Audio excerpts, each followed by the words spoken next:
Hello and welcome to the final part in my series about word association. If you haven't seen the first two videos, go check those out now.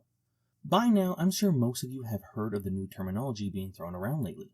Terms like white rage, white privilege, systemic racism, critical race theory, etc. But do you understand their true purpose and how they are actually being used against us? But to understand the true purpose of these new terms, I must delve into the science of terminology first. Terminology science is a branch of linguistics studying special vocabulary. The main object of terminological studies and special lexical units, or lexemes, first of all terms, they are analyzed from the point of view of their origin, formal structure, their meaning, and the functional features. Terms are used to denote concepts, therefore terminology science also concerns itself with the formation and development of concepts, as well as with principles of exposing the existing relations between concepts and classifying concepts, also with the principles of defining concepts and appraising the existing definitions. Considering the fact that characteristics and functioning of a term depend heavily on its lexical surroundings nowadays, it is common to view the main object or terminology science not separate terms, but rather the whole terminology used in some particular field or knowledge, also called subject field. Terminological research started 70 years ago and especially fruitful for the last 40 years. At that time, the main types of special lexical units such as term proper, nomens, terminoids, prototerms, preterms, and quasi-terms were singled out and studied. The main principles of the terminological work were elaborated. Terminologies of the leading European languages belonging to many subject fields were described and analyzed.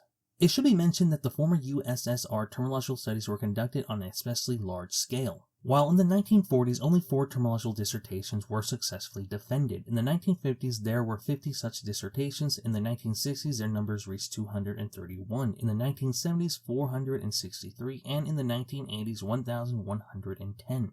I share this with you so that you can understand that very powerful people and groups have spent a lot of time and money just to understand our language, to see how it works, to break it down to a science.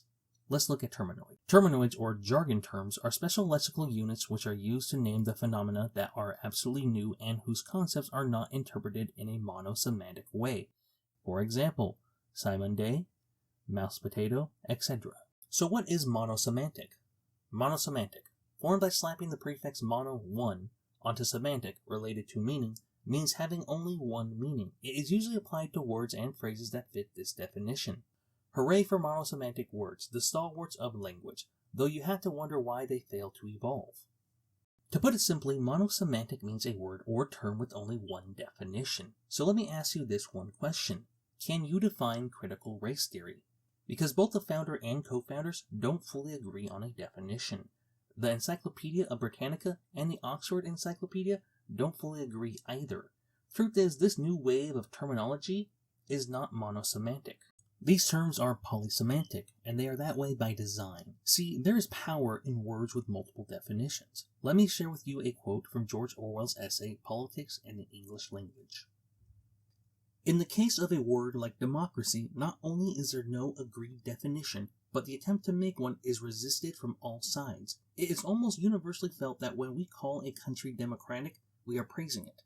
Consequently, the defenders of every kind of regime claim that it is a democracy, and fear that they might have to stop using the word if it were tied down to any one meaning.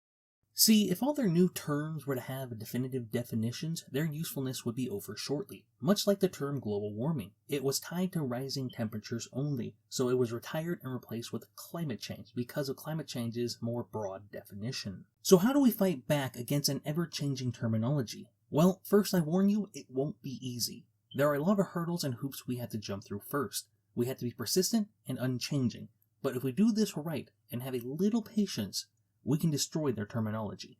So what is the plan of attack? Well, we use the term's greatest asset against it. See, since the term is polysemantic with no true definition and no form of authority to back it, it makes it game for us to attach our own definitions to it. So stay with me a moment. It's going to get complicated. I'm going to delve into some psychology for you. So going back to the quote at the beginning of this video, when you say a lie over repeatedly, it eventually becomes the accepted truth. Examples being Napoleon's height, we only use 10% of our brains, Viking helmets have horns, etc. So let's look at the psychology of word association. In the early years of psychology, many doctors noted that patients exhibited behaviors that they were not in control of. Some parts of the personality seemed to have an influence on that person's behavior that was not in their conscious control. This part was by function unconscious and became so named the unconscious. Carl Jung theorized that people connected ideas, feelings, experiences, and information by ways of association. That ideas and experiences are linked or grouped in the unconscious in such a manner as to exert influence over the individual's behavior. These groups he named complexes. See, the ultimate goal of word association is to create an unbreakable relationship between words. So we will do the same. We will create our own definitions and associate their terms with them. So how do we do this correctly? 1. We must identify their terms. Easy enough. 2. We must create definitions with the correct words to hurt their terms. And 3. We must interject these definitions into the public mind via social media. Allow me to introduce you to my Twitter. If you wish to follow me on here, you can, but I'm not much for sharing my feelings. I use this account to interject ideas into the public mind. If you see here, I've repeated what I said in my previous video. It's important to get your message out there no matter what backlash you might get. So let's do this. I'm going to go through multiple terms and assign a definition to each one, and I'm going to explain why I chose these definitions. First up, white rage. This is how I define it. White rage, a racial and derogatory slur directed toward those who identify as Caucasian or white. White rage directly implies the notion that those of Caucasian ethnicity have an uncontrollable and unmanageable unconscious anger when confronted with new ideas, while promoting the idea that they are also prone to violence.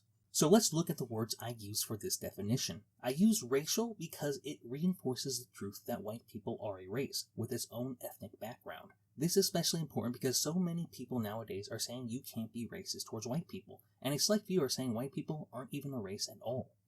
Now let's look at the words derogatory and slur. So both these words can actually be replaced with the word stereotype, but I chose slur and derogatory because they are much stronger words that actually evoke a stronger reaction. See, most people see stereotype as a more passive racism. Truth is, stereotypes are used in comedy all the time by comedians like Dave Chappelle and Chris Rock. Stereotype lost its strength, but you can still use it, as you'll see in the next definition. Now let's look at the word identify. See, the ones promoting these terms are often the ones using the word identify. We hear it all the time. I identify as this gender, or I identify as non-gender. By using their own word, my definition gains a little more credibility. To them, people on the right believe we are born the way we are, and that they don't use the word identify. And of course, the rest is just a bunch of attacks on white people to make the term sound more negative. So let's move on to white fragility. This is how I define it. White fragility, a derogatory racial stereotype directed at those who identify as Caucasian or white. A belief that they do not have the psychological fortitude to discuss race and racism. The belief of this stereotype often leads to people of color excluding white people from critical discussions on race and racism in America. So if you notice at the beginning, I replaced the word slur with the word stereotype. The reason for this is because slur is too harsh for what I am going for. Allow me to explain further. My last sentence has a very specific purpose, and that is to make people who believe in white fragility to reflect on their own negative attitudes. It is designed to make them feel guilty about leaving white people out of critical discussions on race. See, if I were to use the word slur, it would come off as more of an attack against those that believe it. I'm not using anger. I'm using guilt. If you also notice, I throw them a bone. See, I've actually validated their discussions on race and racism in America. I'm meeting them in the middle, but by doing so, it makes them take a step away from their beliefs and meet me in the middle. Let's move on to white privilege. White privilege, a conspiracy theory that states that those of Caucasian or white ethnicity have created a society that solely benefits them. The conspiracy theory also suggests that white people in positions of authority use their power to oppress people of color. This conspiracy is reminiscent of the conspiracy spread by Adolf Hitler in Nazi Germany. Alright, there's a lot to unpack here. I start the sentence off with conspiracy theory. The reason for this is because conspiracy theory in today's society has a negative connotation. When people hear conspiracy, they think tinfoil hat crazy people. And that's exactly what I'm trying to associate their term with. Once you are labeled a conspiracy theorist, you'll be dismissed immediately. But truly, the biggest thing I did here was I invoked Adolf Hitler and the Nazis in this definition. See, these people consider the Nazis to be the absolute worst, and those that disagree with them are Nazis. So, I beat them to the punch, and accused them of Nazism first. The purpose of this is to make them reflect on their own attitudes and actions. And the sad truth is, if they say it's not similar, well, it's easy to prove them wrong. Just show them some excerpts from Hitler's Mein Kampf, and show them how eerily similar it is to their own rhetoric. Of course, they'll still try to defend it, but they'll look bad trying to, and that's good for us and our definition. Let's move on to systemic racism. This is how I define it. Systemic racism, a conspiracy theory that states people of color are systematically oppressed to this day by government and law enforcement. Those that promote this theory state that specific laws and policies are enacted to oppress them, typically done by those that identify as Caucasian or white. See white privilege. However, there is no current U.S. law that specifically targets one based off race. The 1964 Civil Rights Act made such policies illegal to enact. Believers of this conspiracy theory use redlining and Jim Crow as examples. However, Jim Crow-style policies do not exist today. The 1964 Civil Rights Act made such policies illegal. However, redlining did exist for some time after the Civil Rights Act. But this is an example of individual racism being done by a private citizen and companies, not the government.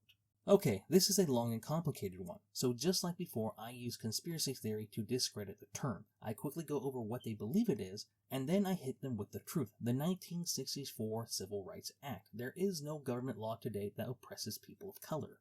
After that, though, I talk about redlining and Jim Crow. I put these in my definition because this tends to be the most common response when arguing with people.